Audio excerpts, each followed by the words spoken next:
माँ देख फिर पीछे मत लग, सब बोल दिया ना नहीं करनी शादी तो नहीं करनी। अरे हाँ बाबा सुन लिया नहीं करनी, लेकिन क्यों नहीं करनी? क्योंकि एक लड़की में सारी क्वालिटी नहीं हो सकती, किसी का कुछ अच्छा किसी में कुछ अच्छा है। अरे मुझे जब कोई ऐसे मिल जाएगी ना जिसमें सारे गुण हो तब करूंगा मैं शादी। समझी मेरी भोली माँ? अरे बेटा ऐसे कब तक देखता रहेगा लड़की? वैसे भी किसी से 2 घंटे बात कर लेने से थोड़ी ना पता चलता है कौन अच्छा है कितना अच्छा है, उसके लिए साथ रहना पड़ता है। वो तो रह लेंगे ना। बोलो जिस भी लड़की को मुझसे शादी करनी है मेरे साथ 1 महीना रहे, फिर मुझे लगा तो मैं शादी करूंगा, नहीं तो नहीं। अरे रोहित ये तू क्या बोल रहा है? लड़कियां कोई खिलौना नहीं है कि 1 महीने ट्राई करेगा फिर पसंद नहीं आई तो छोड़ देगा। अरे माँ मैं तो बस कुछ नहीं। तू सोच अगर किसी ने तेरी बहन के साथ ऐसा किया तो तुझे कैसा लगेगा? लड़की की इज्जत होती है बेटा, उसकी फैमिली होती है, वो अपने घर से पूरे भरोसे के साथ यहाँ आती है और तू यहाँ टेस्ट करेगा उसको? ये बहुत गलत बात है। रोहित चुप खड़ा था, उसे अभी भी माँ की बात समझ में नहीं आ रही थी। शादी में समझौता होता है बेटा, दोनों तरफ से, कोई परफेक्ट नहीं होता। साथ रहकर ही तो एक दूसरे को समझते हैं, प्यार करते हैं। माँ तू गलत समझ रही है, मैं किसी की इज्जत से नहीं खेल रहा हूँ। मैं बस इतना कह रहा हूँ कि शादी से पहले एक दूसरे को जान ले, वरना देखना कितने घर टूट रहे हैं, कितने तलाक हो रहे हैं। हाँ वो तो है। और माँ मैं तो खुलकर बोल रहा हूँ, मैं कोई धोखा नहीं दे रहा हूँ। जो लड़की राजी होगी वही आएगी, उसकी मर्जी होगी तभी तो, मैं जबरदस्ती थोड़ी ना करूंगा। हाँ बेटा तेरी बात में भी दम है। आजकल के जमाने में शादी से पहले समझना जरूरी भी है, लेकिन क्या माँ? लेकिन ये भी तो सच है ना, कोई बाप अपनी बेटी को ऐसे नहीं भेजेगा बिना शादी के 1 महीने रहने के लिए। समाज क्या कहेगा, लोग क्या बोलेंगे, ये सब सोचना पड़ता है ना बेटा। तू बता कौन सी लड़की का बाप मानेगा? माँ तू मुझ पर छोड़ दे, मैं ढूंढ लूंगा। रोहित ने कई घरों में लड़कियां देखी, हर जगह जब उसने अपनी शर्त रखी तो लोगों ने मना कर दिया, कुछ ने तो घर से निकाल दिया। लेकिन रोहित हार मानने वाला नहीं था। एक दिन वो एक छोटे से मकान में पहुंचा। लड़की का नाम था प्रिया। उसके पिता एक छोटी सी दुकान चलाते थे। घर की हालत देखकर ही पता चल रहा था कि बहुत गरीब है। रोहित ने जब अपनी बात रखी तो प्रिया के पिता चुप हो गए। देखो बेटा हम गरीब लोग हैं, प्रिया हमारी इकलौती बेटी है, तुम्हारा घर अच्छा है, तुम पढ़े लिखे हो, नौकरी करते हो, हमें तो ये रिश्ता बहुत अच्छा लग रहा है। अगर तुम 1 महीना में तय कर लोगे तो हमें कोई दिक्कत नहीं है। लेकिन पापा। बेटा चुप रहे, ये मौका हाथ से नहीं जाने देना है। प्रिया की आंखों में आंसू आ गए लेकिन उसने कुछ नहीं कहा। कुछ दिन बाद रोहित एक और लड़की से मिला, नाम था सोनिया। सोनिया देखने में बहुत साधारण थी, सांवली, मोटी, चश्मा लगाया। रोहित ने जब शर्त रखी तो सोनिया ने धीरे से कहा, ठीक है मुझे मंजूर है। लेकिन तुम्हारे माँ बाप? वो मान जाएंगे। देखिए मैं जानती हूँ मैं सुंदर नहीं हूँ, मुझसे कोई शादी नहीं करना चाहता। पिछले 3 साल से घर वाले रिश्ते ढूंढ रहे हैं, हर जगह से मना हो जाता है। अगर आप मुझे एक मौका दे रहे हैं तो क्यों ना मैं लूं। रोहित को सोनिया की बात सुनकर थोड़ा अजीब लगा लेकिन उसने हाँ कह दिया। फिर कुछ हफ्तों बाद रोहित की मुलाकात हुई नेहा से। वो बहुत शांत और सीधी लड़की थी। उसने ग्रेजुएशन किया था लेकिन घर से बाहर कभी अकेले नहीं गई थी। देखिए मैं मान जाती हूँ लेकिन एक शर्त है। क्या? अगर आप मुझसे शादी नहीं करेंगे तो मुझे नौकरी दिलवा देंगे, मुझे अपने पैरों पर खड़ा करेंगे। लेकिन क्यों? तुम पढ़ी लिखी हो, खुद कर सकती हो। नहीं ना, मुझ में हिम्मत नहीं है, मुझे डर लगता है घर से बाहर लोगों से बात करने में, इंटरव्यू देने में। मुझे लगता है मैं कुछ नहीं कर पाऊंगी, लेकिन अगर आप साथ रहेंगे तो मुझे कॉन्फिडेंस आ जाएगा। रोहित सोच में पड़ गया। तीनों लड़कियों ने अलग अलग वजहों से उसकी बात मान ली थी। अब उसे तय करना था कि वो किसके साथ पहले रहेगा। तो बेटा अब क्या सोचा? माँ पहले प्रिया को ही बुला लेते हैं, 1 महीना उसके साथ, फिर सोनिया, फिर नेहा। ठीक है, लेकिन याद रखना ये लड़कियां तेरे एक्सपेरिमेंट नहीं है, इनकी भी फीलिंग्स है। हाँ माँ मैं समझता हूँ। अगले हफ्ते प्रिया अपने छोटे से बैग के साथ रोहित के घर आ गई। उसने सादी सी सलवार सूट पहनी थी लेकिन वो बिल्कुल साफ सुथरी और इस्त्री की हुई थी। बाल करीने से बंधे हुए थे। आजा बेटा आजा, शर्मा मत, ये तेरा ही घर है। जी धन्यवाद। पहले दिन से ही प्रिया ने काम शुरू कर दिया। सुबह जल्दी उठकर घर की साफ सफाई, फिर सबके लिए चाय बनाई, नाश्ता बनाया। माँ तो हैरान रह गई। अरे बेटा तू इतना क्यों कर रही है, आराम कर।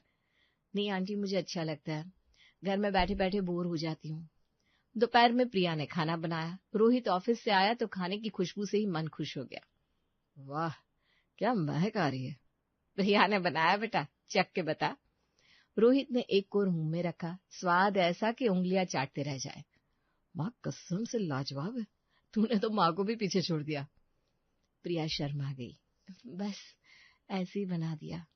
शाम को प्रिया ने घर की पूरी सजावट बदल दी। पुराने पर्दे धो दिए, नए तरीके से लगा दिए, सोफे के कवर बदल दिए। घर एकदम नया नया लग रहा था। दिन बीतते गए। प्रिया ने कभी एक शिकायत नहीं की। हमेशा मुस्कुराती रहती, माँ से बातें करती, रोहित के साथ हंसी मजाक करती, लेकिन हमेशा मर्यादा में रहती। एक दिन रोहित की शर्ट का बटन टूट गया। प्रिया ने देखा और शाम तक सिल दिया। अरे ये तूने कब कर दिया? बस ऐसी, आपको तकलीफ ना हो, माँ रोहित से बोली। देख बेटा, प्रिया कितनी अच्छी है, घर का हर काम जानती है, खाना लाजवाब बनाती है, सिलाई कढ़ाई सब आता है उसे, और देख कितनी सुंदर लग रही है। पहले दिन जब आई थी ना तो मैंने सोचा था कि गरीब घर की होगी तो शायद, लेकिन नहीं, ये तो किसी अमीर घर की लड़की से भी ज्यादा समझदार है। हाँ माँ, सच में अच्छी है। महीना खत्म होने को आया। आखिरी दिन माँ ने प्रिया को गले लगा लिया। बेटा तू यहीं रह जाना, मुझे तो तू बहुत पसंद आई। प्रिया की आंखों में आंसू आ गए। आंटी जी, ये रोहित जी की मर्जी है। रोहित कमरे में बैठा सोच रहा था। प्रिया सच में बहुत अच्छी थी, लेकिन उसके मन में एक लालच था।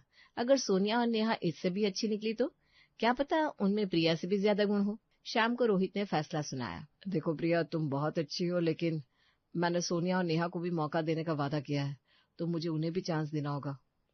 प्रिया का चेहरा उतर गया, लेकिन उसने कुछ नहीं कहा, सिर्फ धीरे से बोली, ठीक है। लेकिन बेटा, माँ प्लीज, मैंने तय किया है। अगले दिन प्रिया अपना बैग लेकर जाने लगी। माँ ने उसे गले से लगाया। बेटा माफ करना, तू बहुत अच्छी है, मेरा दिल नहीं मान रहा तुझे जाने देने को। कोई बात नहीं आंटी, शायद मेरी किस्मत में यहाँ नहीं रहना था। आप खुश रहिए। प्रिया रोहित की तरफ देखती है। उसकी आंखों में सवाल था, दर्द था, लेकिन उसने कुछ नहीं कहा, बस हाथ जोड़े और निकल गई। माँ रोहित को घूर रही थी। तूने बहुत गलत किया बेटा, बहुत गलत। पर माँ, मैंने वादा किया था, मुझे पूरा करना होगा ना। और देखना, अगर सोनिया बेहतर हुई तो।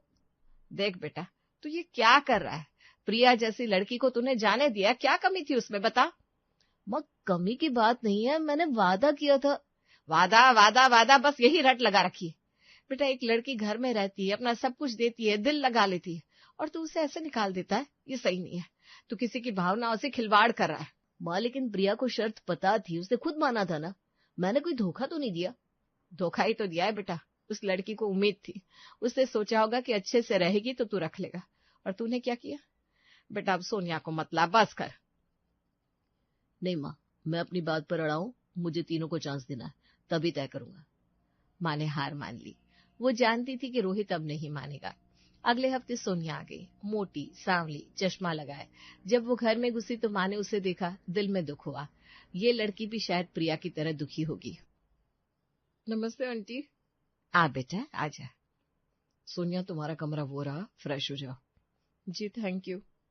पहले दिन से ही सोनिया ने अपनी अलग छाप छोड़ी। सुबह उठकर उसने किचन में जाकर ब्रेकफास्ट बनाया, लेकिन आलू के पराठे नहीं, पैनकेक्स, फ्रूट सैलेड और फ्रेश ऑरेंज जूस। अरे ये सब क्या है बेटा? Aunty, healthy breakfast. आप लोग रोज पराठे पूरी ये सब खाते हो ना, इससे कोलेस्ट्रॉल बढ़ता है, हार्ट की प्रॉब्लम भी होती है। वाह सोनिया, तुम तो डॉक्टर लगती हो। नहीं, बस थोड़ा बहुत पढ़ती रहती हूँ। हेल्थ के बारे में जानना जरूरी है ना। खाना खाते हुए सोनिया ने रोहित से पूछा, तुम क्या काम करते हो? मैं एक कंपनी में मार्केटिंग का काम करता हूँ। ओह ग्रेट, फिर तो तुम्हें डिजिटल मार्केटिंग के बारे में पता होगा, सोशल मीडिया, एसईओ, ये सब।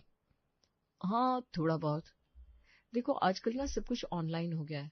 अगर तुम्हें आगे बढ़ना है तो तुम्हें इन सब चीजों में एक्सपर्ट बनना होगा। मैं तुम्हें कुछ कोर्सेज बता सकती हूँ फ्री में, बहुत काम आएंगे। रोहित हैरान था, सोनिया तो इतनी जानकार थी। शाम को सोनिया ने घर की सजावट बदल दी, पुराने शोपीस हटा दिए, नए तरीके से सब सज किया।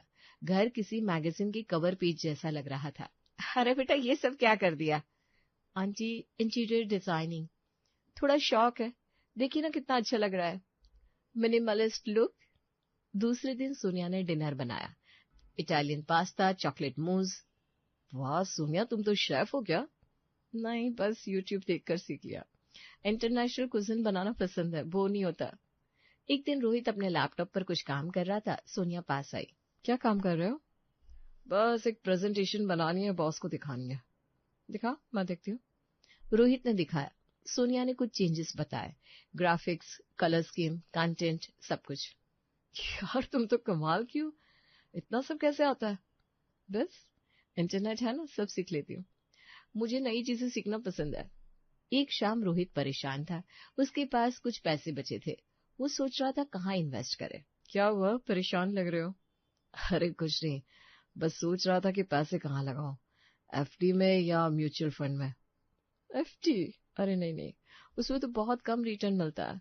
तो म्यूचुअल फंड में लगाओ ना, एसआईपी शुरू करो, लॉन्ग टर्म में अच्छा फायदा रहेगा। मैं तुम्हें कुछ अच्छे फंड बता सकती हूँ। रोहित को लगा जैसे उसे एक पर्सनल फाइनेंशियल एडवाइजर मिल गई हो। महीना बीतता गया। सोनिया ने घर को बदल कर रख दिया था। सब कुछ मॉडर्न, स्मार्ट, एफिशिएंट। रोहित को वो बहुत पसंद आ रही थी। माँ देख रही थी सब कुछ। एक दिन उन्होंने रोहित से बात की। बेटा, मुझे लग रहा है तुझे सोनिया पसंद आ गई है। हाँ माँ, सच को तो बहुत अच्छी है, इतनी समझदार, इतनी जानकार। तो फिर तय कर ले बेटा, उसी से शादी कर ले। अब नेहा को क्यों बुलाना? माँ, लेकिन मैंने वादा किया है। और देखना, प्रिया भी अच्छी थी, सोनिया भी, क्या पता नेहा और भी बेहतर हो। अरे बेटा, तो फिर वही बात कर रहा है, तू लड़कियों को कंपेयर कर रहा है, ये सही नहीं है। माँ, मुझे नेहा को भी चांस देना है। मैंने 3 को कहा है तो तीनों को देखूंगा, उसके बाद तय करूंगा। तो सोनिया को भी दुखी करेगा? अरे नहीं माँ, मैं किसी को दुखी नहीं करना चाहता, बस अपने लिए सही चुनाव करना चाहता हूँ। माँ चुप हो गई। उन्हें लग रहा था कि रोहित गलत कर रहा है, लेकिन वो कुछ नहीं कह सकती थी। महीना खत्म हुआ। रोहित ने सोनिया को बुलाया। देखो सोनिया, तुम बहुत अच्छी हो, लेकिन मुझे नेहा को भी मौका देना है। सोनिया का चेहरा उतर गया, लेकिन उसने हिम्मत से कहा, ओके, नो प्रॉब्लम, तुम्हारा डिसीजन है। लेकिन उसकी आंखों में दर्द साफ दिख रहा था। अगले हफ्ते नेहा आ गई। शांत, सीधी, सादे कपड़े पहने, चेहरे पर एक अजीब सी गंभीरता। आजा बेटा, बैठ। जी आंटी, धन्यवाद। पहले दिन नेहा ने घर का चक्कर लगाया, फिर अपने कमरे में बैठकर किताब पढ़ने लगी। माँ ने सोचा शायद थकी होगी, लेकिन शाम को भी नेहा किताब में ही लगी रही। नेहा, क्या पढ़ रही हो? बस एक बुक, पर्सनल डेवलपमेंट की, बहुत अच्छी है, आप भी पढ़ सकते हैं। ओह अच्छा। दूसरे दिन नेहा ने घर की साफ सफाई की, लेकिन प्रिया की तरह पूरा दिन नहीं, बस जरूरत भर। फिर वो अपनी पढ़ाई में लग गई। बेटा, खाना नहीं बनाएगी? आंटी, आज मैं बनाती हूँ, कल आप बनाना, हम बारी बारी से करेंगे। ये भी तो जरूरी है कि आप भी आराम करें। माँ को अच्छा लगा। नेहा सोच तो रही थी उनके बारे में। एक दिन नेहा ने देखा कि रोहित एक महंगी वॉच खरीदने की सोच रहा है। रोहित जी, ये क्या देख रहे हैं? बस एक वॉच पसंद आ गई है। लेकिन इतनी महंगी, 50,000 की, और आपके पास पहले से 2 वॉच तो है। ये जरूरत है या शौक? शौक ही है। तो फिर मत लीजिए, फालतू खर्चा। ये पैसे बचाइए भविष्य के लिए, या फिर किसी अच्छी जगह इन्वेस्ट कीजिए। रोहित को थोड़ा बुरा लगा, लेकिन नेहा की बात में दम था। एक शाम नेहा माँ से बात कर रही थी। आंटी, आप पूरा दिन घर में क्या करती हैं?